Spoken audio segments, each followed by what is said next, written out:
vamos a hablar de uno de los temas más impopulares en la sociedad, que es el pecado.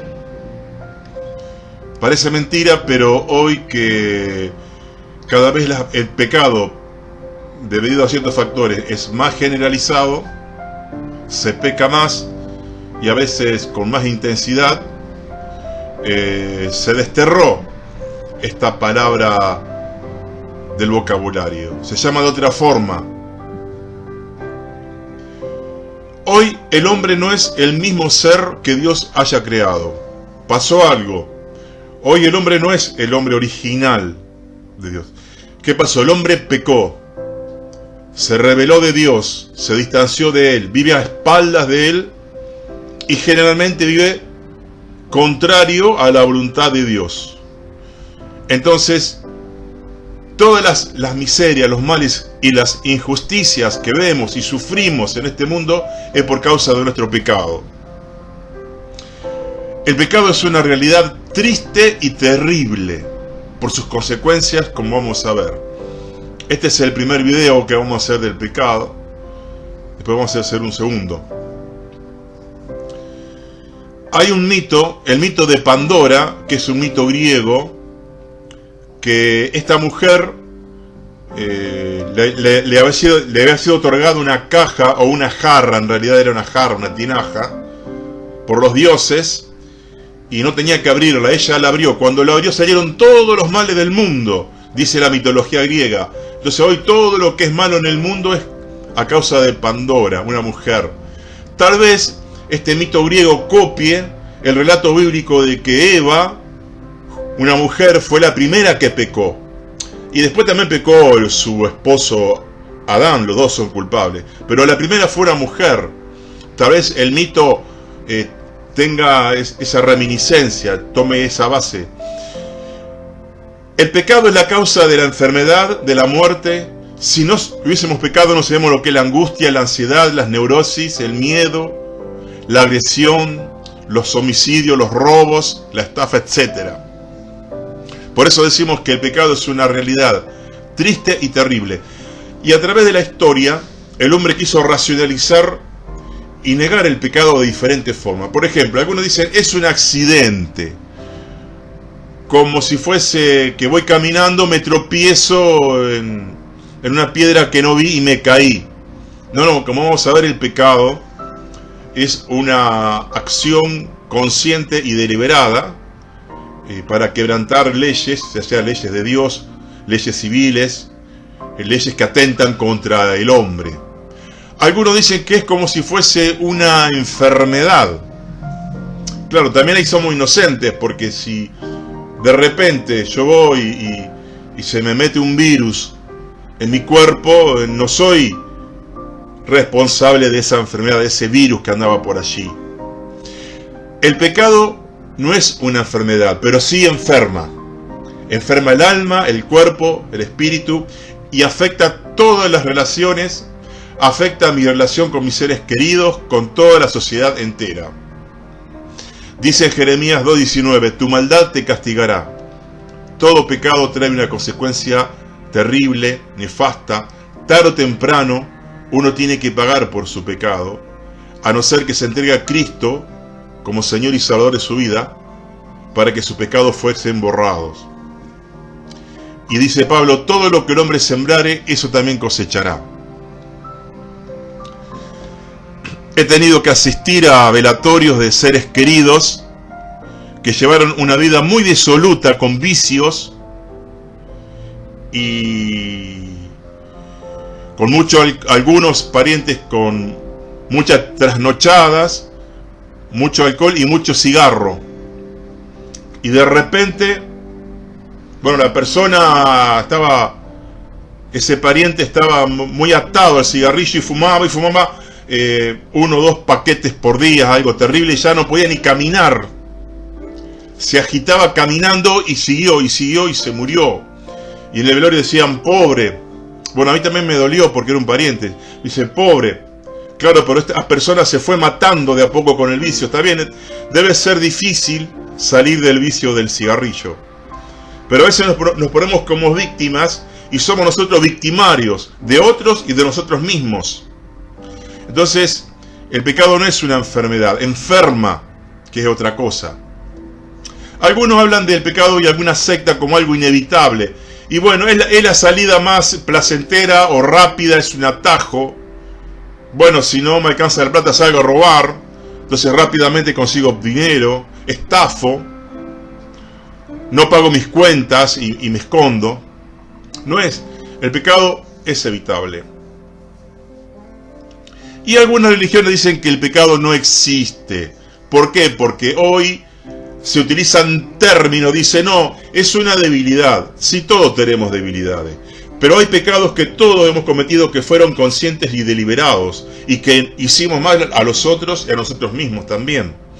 Entonces, se ha hecho una especie de blanqueo del pecado.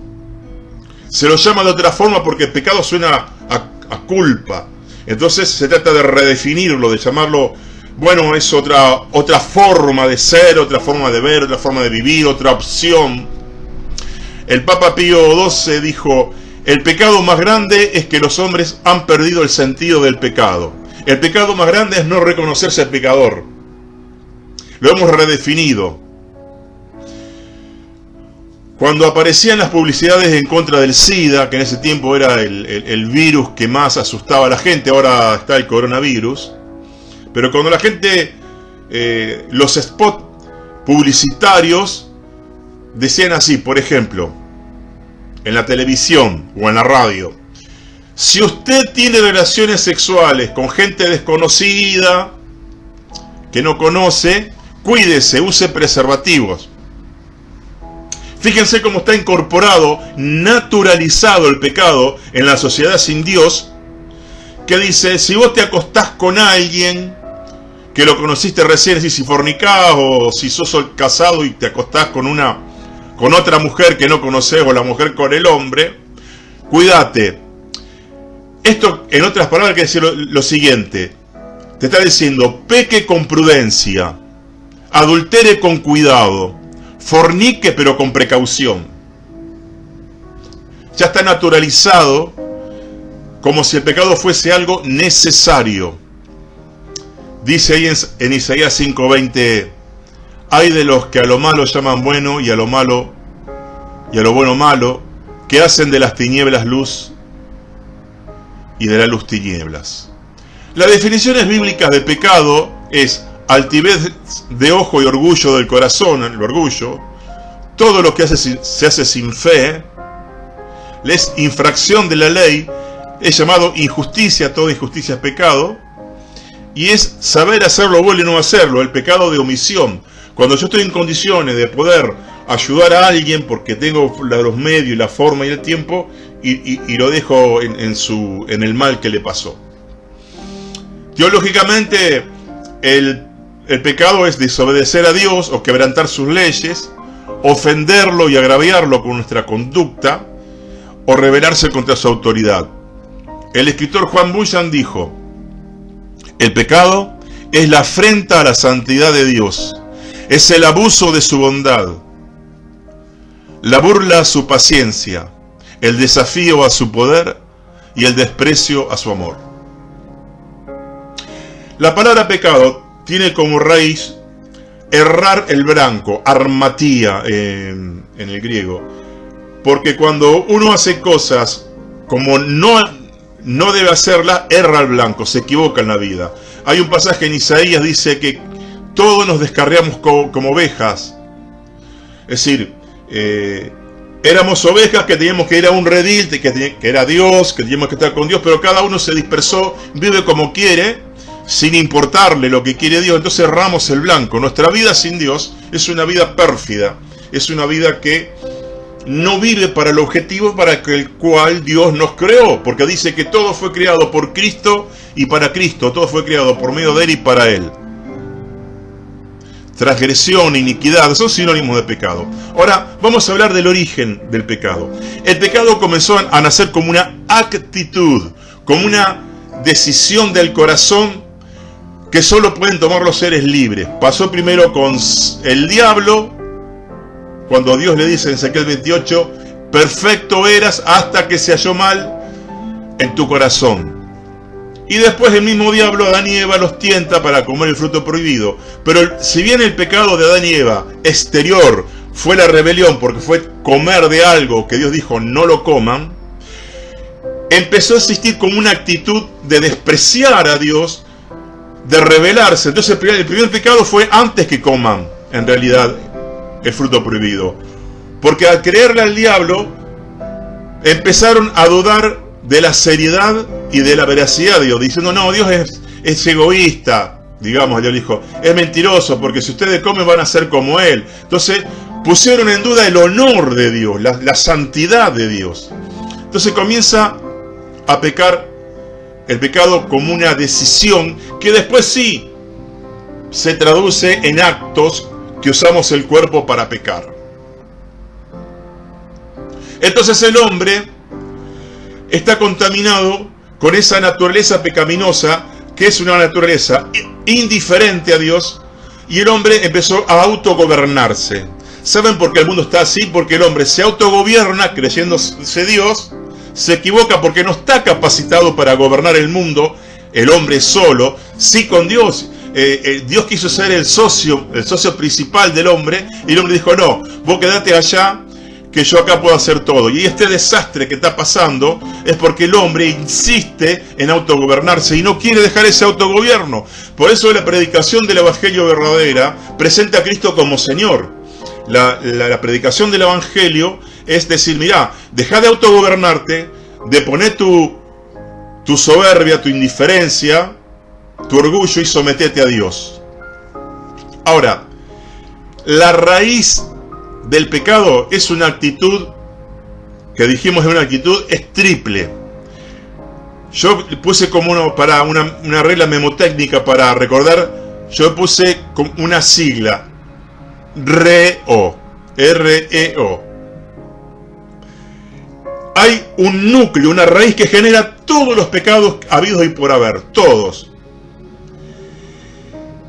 Y esos tres pecados nacen de cada una de las tres palabras que voy a nombrar. R de rebelión, E de egoísmo y O de orgullo. Son una trilogía diabólica, pecaminosa que están ahí, que es el núcleo, la raíz, fuente de todo tipo de clase de pecado. Porque si uno ve cualquier pecado que comete el hombre y lo sigue, terminan en alguno de estos tres: rebelión, egoísmo, orgullo. Es la usina del pecado, que describe nuestra naturaleza pecaminosa que todos tenemos, los cristianos también. Rebelión, tenemos una tendencia natural a la rebelión, al egoísmo y al orgullo. ¿Y por qué digo que de ahí nacen todos los pecados? Por ejemplo, la rebelión, la R de reo.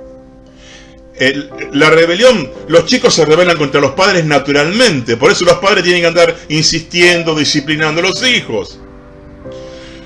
Hay pueblos que se rebelan contra sus autoridades, con Dios ni hablemos, hay gente que vive rebelde con Dios. Bueno, ¿cuántos problemas que trae la rebelión? La desobediencia a los padres, y los pueblos chicos viven mal. El egoísmo, la E de egoísmo, de reo, la E de egoísmo. Está detrás de la mayoría de los pecados, porque los pecados sexuales se hacen por el placer que producen. Egoísmo, el materialismo, que quiere consumir dinero y robar si puede y estafar a otro para tener más dinero, es el materialismo, es el egoísmo. Los vicios causan placer. La gente va a la droga porque de alguna forma algún alivio le produce, algún bienestar le produce. Los delitos, hay gente que estafando o saliendo a robar puede tener dinero más rápidamente y sin tanto esfuerzo. Entonces dijimos la R de rebelión, la E de egoísmo y el orgullo. El orgullo está detrás de las peleas, del racismo. Mi raza superior, vos sos de otra raza o de otra cultura, de otra clase social, tenés otro color de piel. Los rencores, las peleas. Hay parientes que se pelean porque el otro dijo una cargada, un chiste que al otro no le gustó y lo miró mal y ya se rompen las relaciones enseguida porque hay mucho orgullo. Las discriminaciones sociales, la violencia. Ahora bien, medios a través de los cuales pecamos. Primero, Pecamos con todo nuestro ser, con la mente. Por ejemplo, Proverbios 6:18 dice: el corazón que maquina pensamientos inicuos. Generalmente, todo pecado que se va a cometer, se lo piensa y se lo decide en el corazón. Por eso dije que el pecado no nació en mi cuerpo, nació en mi alma, que es mi corazón, mi decisión, lo que yo soy. Yo soy lo que decido, yo soy lo que hago de manera consciente y deliberada. Pecamos con la mente, pecamos de actitud. Por ejemplo, ser orgulloso y altanero. Por ejemplo, el rencor, no querer perdonar. Jesús dice en el Padre Nuestro: si ustedes no perdonan sus ofensas a los demás, el Padre que está en los cielos tampoco lo va a perdonar a ustedes. Algo muy serio. El rencor es una actitud terrible que trae terribles consecuencias y no derrama sangre a través del rencor. Algunos, se dejan llevar y se vengan. Pecamos con la mente, pecamos con la actitud, pecamos con la boca. Dice Jesús: quien diga fatuo a su hermano quedará expuesto al fuego del infierno. ¿Cuántas peleas y guerras surgieron por palabras? Amistades que se rompieron para siempre por una palabra maldicha, fuerte, en un momento de ira. Y pecamos con la conducta. Dice Jesús que los hombres amaron más las tinieblas que la luz porque sus obras eran malas. El mundo está lleno de estafadores. Bueno, en Latinoamérica tenemos un récord de dirigentes que cuando están roban y estafan y mienten y después votamos a otro y hace lo mismo o es peor. Ahora vamos a ver las clases de pecado. Hay pecados que llamamos de comisión, es decir, pecados positivos de que yo hago algo, le pego a alguien, le robo, mato, asesino, miento. Pero después están los pecados de omisión, que es no hacer algo bueno que yo estaba en condiciones de hacerlo en un momento dado para una persona. La dejo, la puedo ayudar, tengo los medios, el tiempo para ayudarlo y la dejo, digamos, tirada en el suelo enferma. Como en la parábola ahí del buen samaritano, que pasaron el levita y el sacerdote, vieron a ese judío que había sido robado, todo ensangrentado, y pasaron de largo. Y un samaritano lo sanó, se lo cargó y lo llevó a sanar. El pecado. Decía Martin Luther King, que luchó tanto para la igualdad entre negros y blancos en Estados Unidos, dice: no me molesta tanto la maldad de los malos, sino la pasividad de los buenos, que están viendo cómo a los negros nos discriminan, o nos matan, o nos pegan, y bueno, dice, está mal, pero no hacen nada. Él habló de la falta de compromiso, un pecado de omisión. Otra clase de pecado es pecar a sabiendas, deliberadamente, como dice en Hebreos 10, del 26 al 31, el que peca ya sabiendo conscientemente.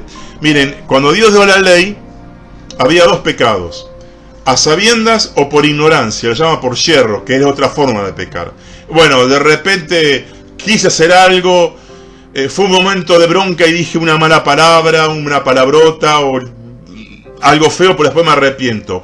Pero el que peca deliberadamente, ya sea en la ley, como está allí en Números 15, o en el nuevo pacto, no tiene perdón, porque es un pecado que ya uno conscientemente lo hace y ya lo afrenta a Dios, porque una cosa es pecar por debilidad y otra es abocarse, entregarse al pecado y no querer soltarlo a pesar de las advertencias del Espíritu Santo. Y otra clase de pecado, el de presunción. Dice el Salmo: preserva a tu siervo de la soberbia. Es creer que sé todo, que ya llegué, que soy el mejor, el más inteligente, que me conozco todos los temas, todo eso. Ahora, ¿son todos los pecados iguales en gravedad? Uno dice sí, porque dice que en Ezequiel que el alma que pecare, esta morirá. Pero también podemos decir, dejo a criterio de cada uno, que hay pecados más graves. Por ejemplo, cuando Jesús comparece ante Pilato en su pasión, y tiene cierto diálogo con Pilato, este gobernador romano, le dice: el que me entregó, Judas Iscariote, un discípulo de Jesús, mayor pecado tiene, es más culpable. Entonces parece decir que Jesús, que hay pecados más graves. Entonces, cuando Dios le muestra al profeta Ezequiel la maldad de su pueblo, le muestra en una visión, ciertas maneras dice, y mayores atrocidades. Parece que hay pecados que son más graves que otros, más terribles que otros. Y Jesús dice, cualquiera que infrinja cualquiera de los mandamientos, por más pequeño que sea, y enseña a hacer lo otro, bueno, será culpable. Claro, porque en los 613 mandamientos que Dios da, está no matarás, no adulterarás, que son los más graves. Pero decía, no pondrás bozal al buey que trilla. Tal vez ponerle bozal sería un acto egoísta, pero no tan grave como violar, matar, adulterar. Y para terminar, yo creo que los pecados son más graves debido a ciertos factores. Primero, por la investidura de quien lo comete. Fíjense que Moisés, por un ataque de ira delante del pueblo, no puede entrar porque él tenía que hablarle a una roca para que salga agua y le pegó. Entonces, como Moisés era el principal representante de la tierra de Dios y el pueblo estaba conociendo a Dios, Moisés lo hace quedar como un Dios airado. Y eso le costó que Moisés no pueda entrar en la tierra prometida. Es decir, Moisés fracasó en su objetivo terrenal, lamentablemente, a pesar de todo lo que aguantó este hombre, de no poder entrar a la tierra prometida por un ataque de ira. Entonces, no es lo mismo un mismo pecado cometido por un pastor que por alguien que se convirtió, que es cristiano hace unos meses. No es lo mismo que robe una persona que roba un policía. Digamos que los dos cometen la misma clase de robo, no hay diferencia, pero el policía por su investidura, porque él está para prevenir el robo, por su investidura le corresponde un castigo más serio al policía. También Dios juzga por la luz que tiene. Cuando Jesús le dice a los judíos, si yo no hubiese venido, no tendrían pecado, porque ahora dicen vemos, porque acá está la luz del mundo, Jesús dice, vuestro pecado permanece, ahora sí que son culpables. Porque Dios nunca va a condenar a un inocente. Dios siempre advierte, mira, esto está mal. Y si vos lo haces sabiendo que está mal, cuando vos ya tenés la instrucción, que vos sabés que está mal, bueno, de acuerdo, Dios va a juzgar a cada persona de acuerdo al grado de luz que tiene. Y para finalizar, los pecados pueden ser más graves por sus consecuencias. Por ejemplo, el chisme. El chisme puede herir una familia, una iglesia, una sociedad. Es terrible. A lo mejor, no sé, decir una palabra fuerte, agresiva, o tal vez una palabrota, que está mal. Bueno, pasa, pero un chisme divide. Otra cosa que tiene consecuencias más serias es la fornicación. Pablo dice, cualquier otro pecado se comete fuera del cuerpo, pero que fornica, es decir, el soltero que se acuesta con alguien, dice, atenta contra su cuerpo. Entonces hay pecados que por consecuencia son más graves. El chisme porque divide. El pecado sexual porque agrede el físico de uno. Bien, espero que este tema le haya interesado y vamos a hablar después la segunda parte sobre el pecado.